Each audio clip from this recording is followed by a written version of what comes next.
Gloire à Dieu, alléluia, gloire à Dieu. Nous bénissons le Seigneur pour le souffle de vie qu'il ne cesse de nous accorder en ce jour.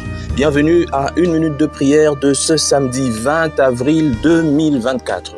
Aujourd'hui, le Seigneur a mis en mon cœur le désir de partager avec vous ce passage de 2 Timothée chapitre 3, les 2 premiers versets que je lis au nom de notre Seigneur Jésus-Christ.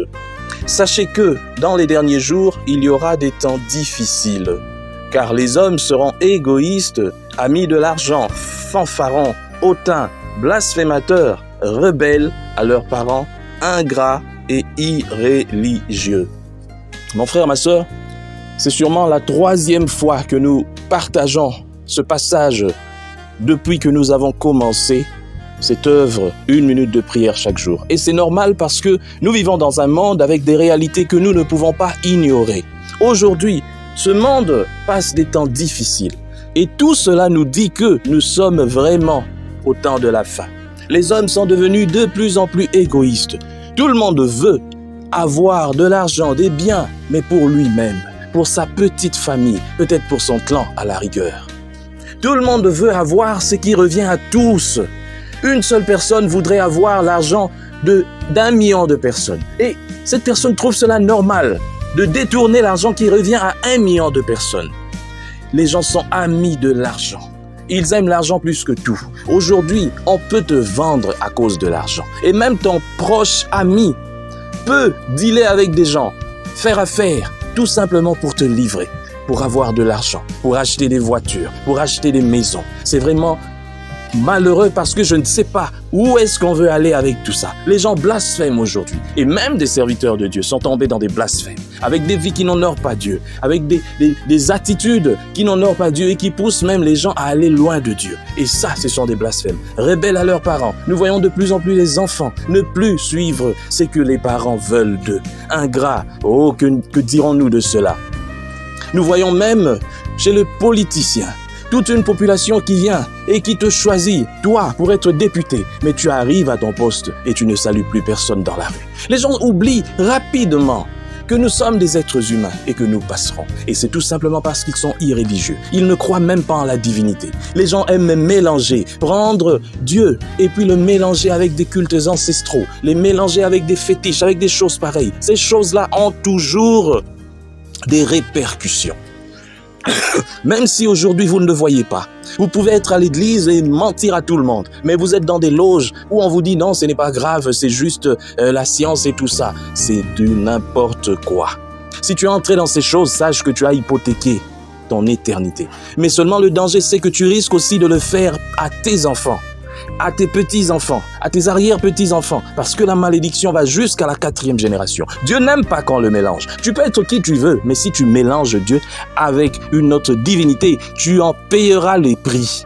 Et ça, c'est une réalité que tu ne peux jamais changer, qui que tu sois. Romains chapitre 1 nous dit dans les 2 versets 27 et 28, « Et de même, les hommes abandonnent l'usage naturel de la femme. Ils se sont enflammés dans leurs désirs, les uns pour les autres, commettant l'homme avec homme des choses infâmes et recevant en eux-mêmes le salaire que méritait leur égarement.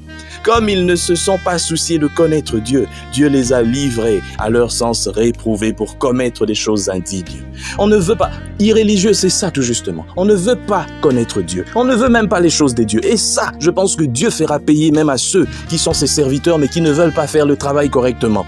Vous ne voulez pas prêcher la parole de Dieu. Vous passez le temps. Et récemment, on a vu encore ces soi-disant pasteurs qui parlent avec mépris de cet argent, cette offrande que qu'avait apporté cette dame. Ça, c'est une personne qui n'est même pas habilitée, apte à être un serviteur de Dieu. C'est un aventurier. Et voilà des choses comme ça. Vous ne voulez pas apprendre à connaître Dieu. Et vous faites que les gens, les païens, puissent aller encore loin de Dieu. Et Dieu vous a livré à des choses pareilles. L'homosexualité bat le plein. Ici même à Kinshasa et ailleurs, pour avoir certains postes, accéder à certains postes dans certaines entreprises privées surtout, il faut sortir avec elle. Toi, un homme, et tu vas devenir femme de je ne sais pas qui. Honteux.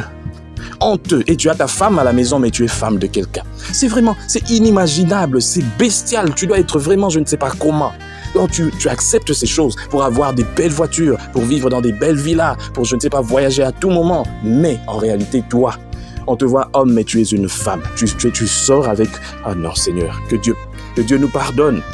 Alors, tellement que vous êtes allé loin de Dieu. Vous êtes remplis de toute espèce d'injustice, de méchanceté, de cupidité, de malice, d'envie, de meurtre, de querelle, de ruse, de malignité.